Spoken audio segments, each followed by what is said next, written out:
being married and having a developing career and just maturing a whole lot compared to when I first got to IOC. And all of that development, all of that change and the process and everything I completely owe to our church here, the community, and especially the Karukus. So I just want to thank you guys and to share with everyone how much you've positively impacted and influenced me and how much you've set me up for the future moving forward to be a member of the community and a leader in my family. So I thank you.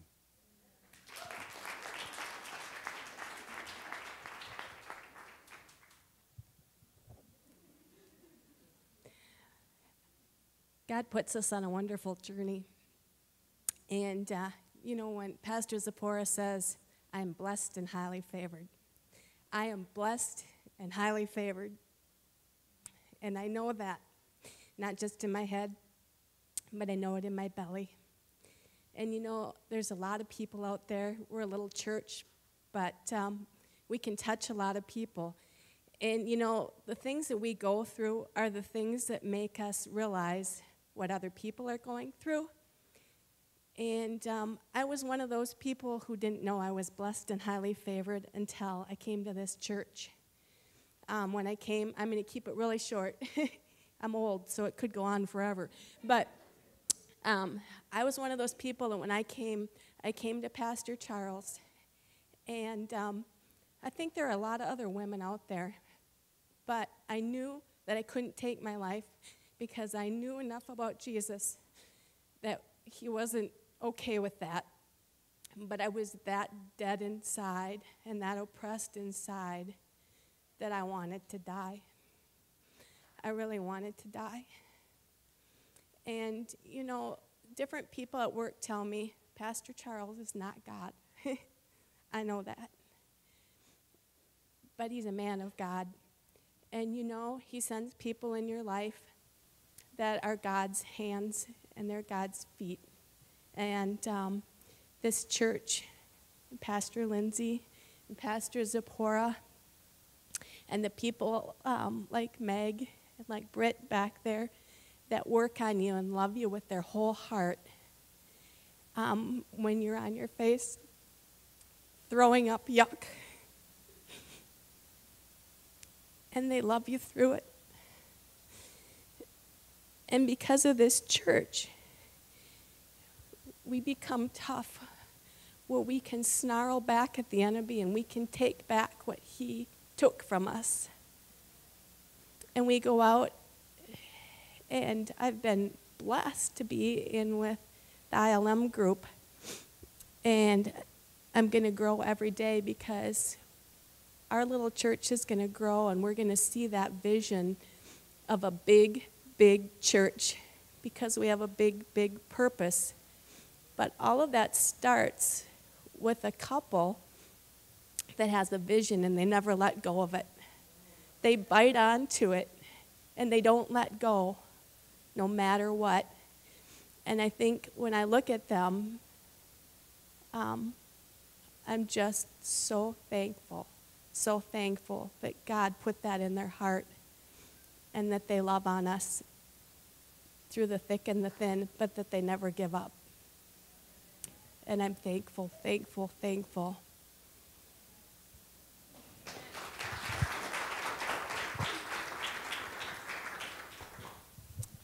Good morning, IOC. For those who don't know me, my name is Felgona. I was there when this church started somewhere in Minneapolis. I can't remember the address, he knows. But then I moved, I was a little farther from the church, and I thought, you know, I can just go and get another church somewhere closer so that I don't have to drive to Minneapolis. And I was away for 10 years.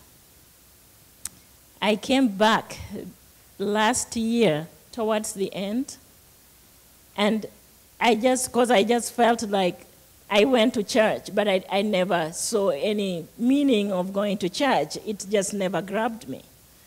And so I came back towards the end of last year. And from that time, I have just been blessed. I mean, I will go by Pastor Zipporah's mantra of I'm blessed and I'm highly favored. I have prospered in my health. I can remember, I think this is long overdue, but I was away in Africa for a while, so it's coming late, but it's coming. On March 1st of this year, we were here, and at the end of the service, Pastor Charles just asked all of us that anybody who has any kind of ailment or anything bothering your body, you stand up, and he prayed for us. That was something that I had been diagnosed with hypertension. That was from 2008. And I hate taking medications. I hate it with a passion. So I always told God, I just want this to go. So on that day, I just trusted God. And I stood up, and he prayed for us. I went home. On that day, when I came to church, I had not taken my medications. And so I went home, and when he prayed, I just felt, oh, this is good. I felt good about it. So when I got home, I didn't take any medication. I just said, I'm just going to be stubborn today because I think I have been healed. And so the following day, I woke up, and I would take my medications in the morning, and I just said, no, I'm healed, and I'm not taking my medications. And so I went to the gym, and I got there, and I was like, oh, God, today I just kind of don't have it. I stretched a little bit, but I didn't have it, so I went home. When I got home, because I have blood pressure monitor at home, I thought, I just feel like my blood pressure is low, actually, instead of being high. And so I did. I took my blood pressure. I saw something like 98/64, and I was like, I think that is low blood pressure. I'm a nurse, so I figured out, I think this is low. So I took it a second time, and it was still 97/62, and I thought, oh, okay, so I'm kind of feeling the way I'm feeling because my blood pressure is low. So I just stopped taking the medications. I know I'm not supposed to, but I did. And then I scheduled an appointment with my doctor, and it took about a week before I could get there. And so after 9 days, I go to the doctor, and they take my blood pressure, and the nurse at the clinic tells me, oh, those medications are really working. Your blood pressure is really good. And I told her I don't take any medications. And she said, what do you mean? I said, I don't take them. She said, they are not supposed to be as needed. You are supposed to be taking them all the time. And I told her, I know it. I'll discuss that with the doctor. So I sit there. She's looking at me like, you are really crazy, lady. And so the doctor comes in, and she said, my gosh, your blood pressure, that medication is really... I said, I don't take any medications. And then she looked at me, and I said, I had carried my blood pressure monitor because it will record even the time and what it was. And so before I even showed her, she said, no, I believe you. So she said, I think you don't need them because if your blood pressure is like that and you have not taken your medication for 9 days, then you are healed. So the medications, I threw them away. I went back for my physical this year, and she took my blood pressure. She told me, lady, your blood pressure is like the blood pressure of a teenager. So I've prospered in my health. I feel good. And I just want to tell everyone that sometimes you feel that you are praying and your prayer is not being answered. And just to believe that when God has put a seed in you, it's like a pregnant woman waiting for 9 months to get the baby. So that seed, probably at the beginning, you are not going to feel like there's a baby in there. But probably by 5th, 4th month, you are going to feel that baby is kicking. When that baby starts kicking, you know that baby is going to come. So even we only need, the only thing we need is to believe that it's going to happen. Because I think that is what I believed, that I'm going to stop taking blood pressure meds. And you keep pushing. Because when we believe that we are pregnant, we know that that baby is going to come. So at the end of the day, if you just continue believing, it will come to pass. And whatever the problem we have is going to go away because God has already taken care of it. It's already taken care of. We are only waiting for it to get manifested. Amen. Thank you.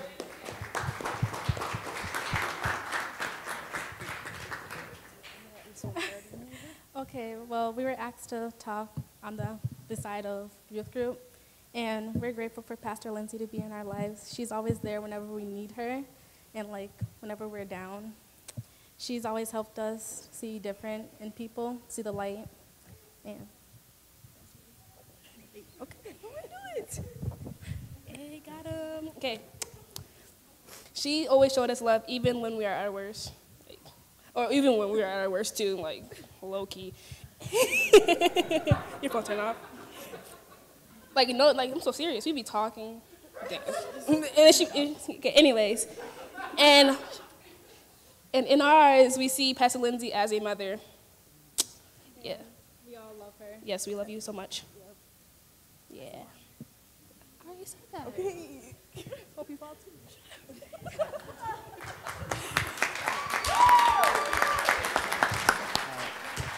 I guess my turn. It's basically what they all said, so I'm good. No, I'm kidding. I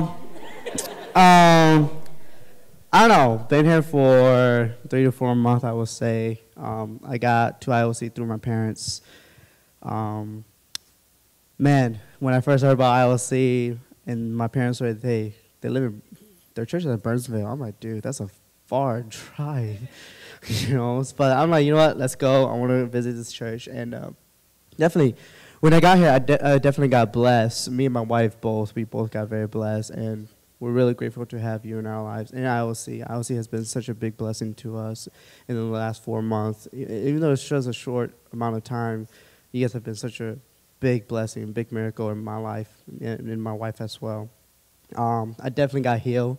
I definitely got transformed. And I know that right now, Pastor Charles, you're still equipping me. And man, I love how you always challenge me, and that's always, I love that, and thank you for that. And I want to thank IOC for just being here, for just being such a blessing to us and my wife. And she's at home. She's pregnant. She's, you know. So yeah, she's tired. So it's like, you know, you can rest. I just go to church. So she's probably watching online right now. So I'm really grateful to have you guys here, and thank you very much. So yes. Okay, thank you, wonderful people. You may be seated, except for. Okay, we've taken a while, but we just needed to take time to appreciate the men of God and the women of God that God has put